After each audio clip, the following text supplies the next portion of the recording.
You, John Fitzgerald Kennedy, do solemnly swear I, John Fitzgerald Kennedy, do solemnly swear that you will faithfully execute the office of President of the United States that I will faithfully execute the office of President of the United States and will, to the best of your ability, and will, to the best of my ability, preserve, protect, and defend the Constitution of the United States. preserve, protect, and defend the Constitution of the United States. So help you God. So help me God.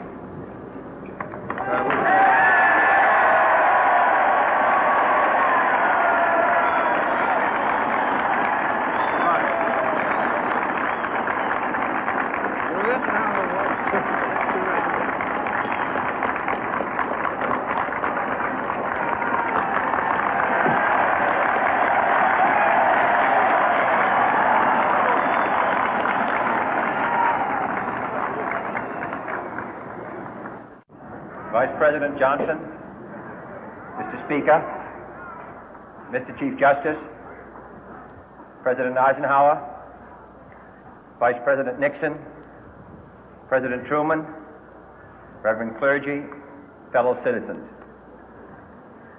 We observe today not a victory of party, but a celebration of freedom, symbolizing an end as well as a beginning, signifying renewal as well as change.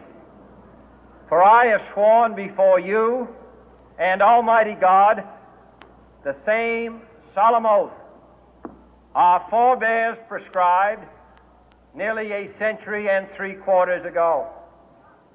The world is very different now, for man holds in his mortal hands the power to abolish all forms of human poverty and all forms of human life.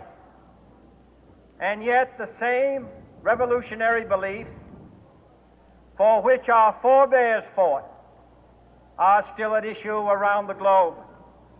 The belief that the rights of man come not from the generosity of the state, but from the hand of God.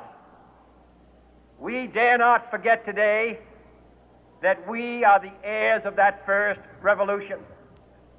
Let the word go forth from this time and place to friend and foe alike that the torch has been passed to a new generation of Americans born in this century, tempered by war, disciplined by a hard and bitter peace, proud of our ancient heritage, and unwilling to witness or permit the slow undoing of those human rights to which this nation has always been committed and to which we are committed today at home and around the world.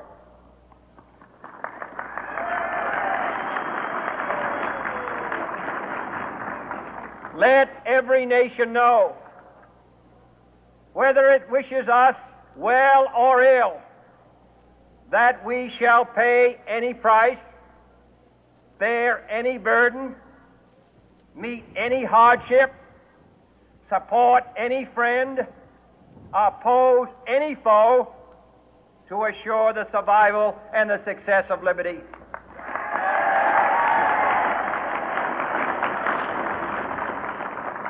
This much we pledge and more. To those old allies whose cultural and spiritual origins we share, we pledge the loyalty of faithful friends. United, there is little we cannot do in a host of cooperative ventures. Divided, there is little we can do, for we dare not meet a powerful challenge at odds and split asunder. To those new states whom we welcome to the ranks of the free, we pledge our word that one form of colonial control shall not have passed away, merely to be replaced by a far more iron tyranny. We shall not always expect to find them supporting our view, but we shall always hope to find them strongly supporting their own freedom, and to remember that in the past, those who foolishly sought power by riding the back of the tiger ended up inside.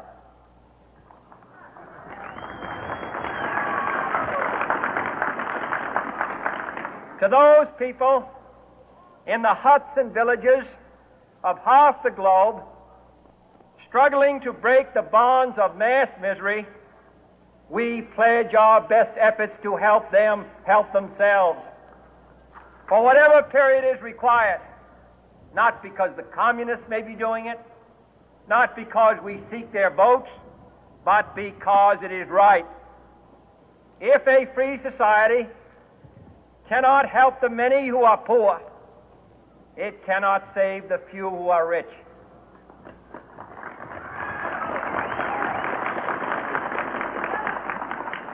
To our sister republics south of our border, we offer a special pledge to convert our good words into good deeds, in a new alliance for progress, to assist free men and free governments in casting off the chains of poverty. But this peaceful revolution of hope cannot become the prey of hostile powers. Let all our neighbors know that we shall join with them to oppose aggression or subversion anywhere in the Americas.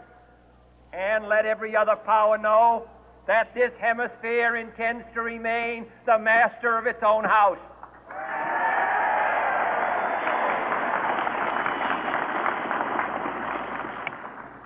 To that World Assembly of Sovereign States, the United Nations, our last best hope, in an age where the instruments of war have far outpaced the instruments of peace, we renew our pledge of support to prevent it from becoming merely a forum for invective, to strengthen its shield of the new and the weak, and to enlarge the area in which its writ may run.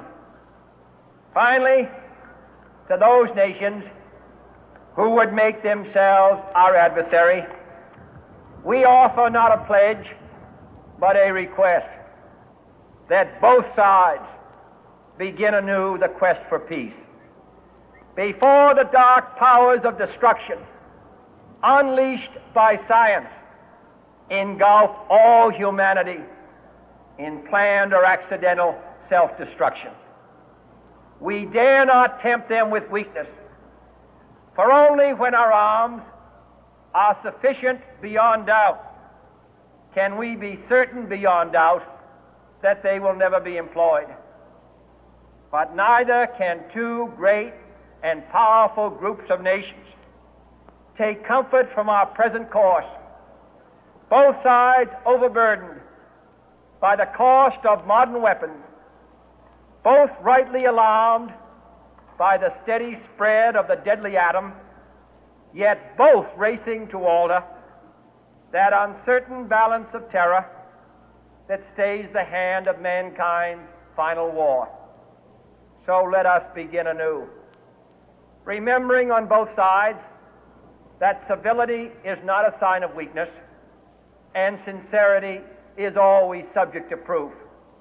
Let us never negotiate out of fear, but let us never fear to negotiate.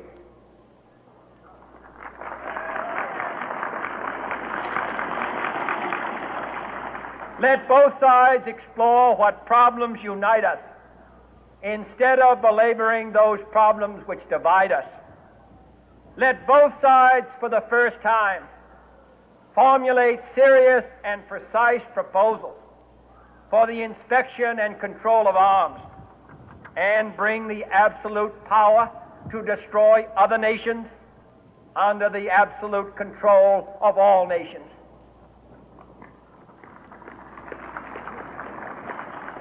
Let both sides seek to invoke the wonders of science instead of its terrors.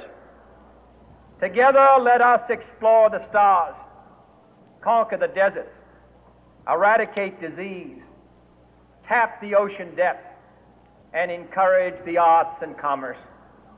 Let both sides unite to heed in all corners of the earth the command of Isaiah to undo the heavy burden and let the oppressed go free. And if a beachhead of cooperation may push back the jungle of suspicion, let both sides join in creating a new endeavor, not a new balance of power, but a new world of law, where the strong are just and the weak secure and the peace preserved. All this will not be finished in the first 100 days, nor will it be finished in the first 1,000 days, nor in the life of this administration, nor even perhaps in our lifetime on this planet. But let us begin.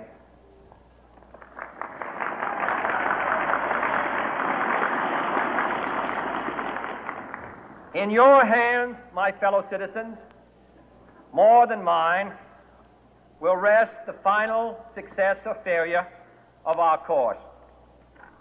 Since this country was founded, each generation of Americans has been summoned to give testimony to its national loyalty. The graves of young Americans who answered the call to service surround the globe.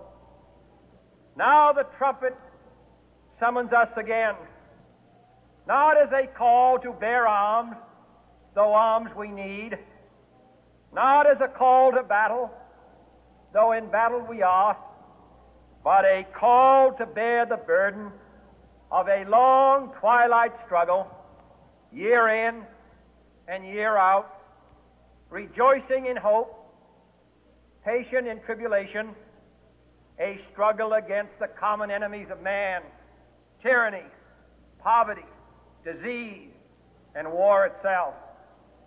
Can we forge against these enemies a grand and global alliance, north and south, east and west, that can assure a more fruitful life for all mankind? Will you join in that historic effort?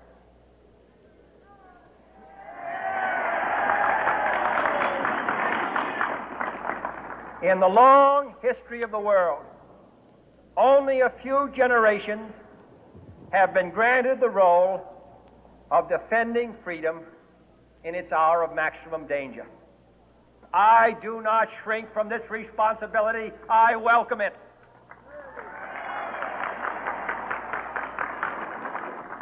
I do not believe that any of us would exchange places with any other people or any other generation. The energy, the faith, the devotion which we bring to this endeavor will light our country and all who serve it. And the glow from that fire can truly light the world. And so, my fellow Americans, ask not what your country can do for you, ask what you can do for your country.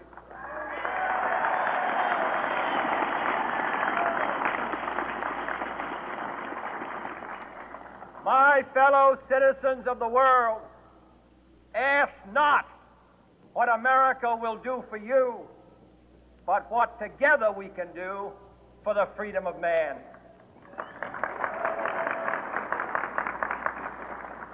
Finally, whether you are citizens of America or citizens of the world, ask of us here the same high standards of strength and sacrifice which we ask of you.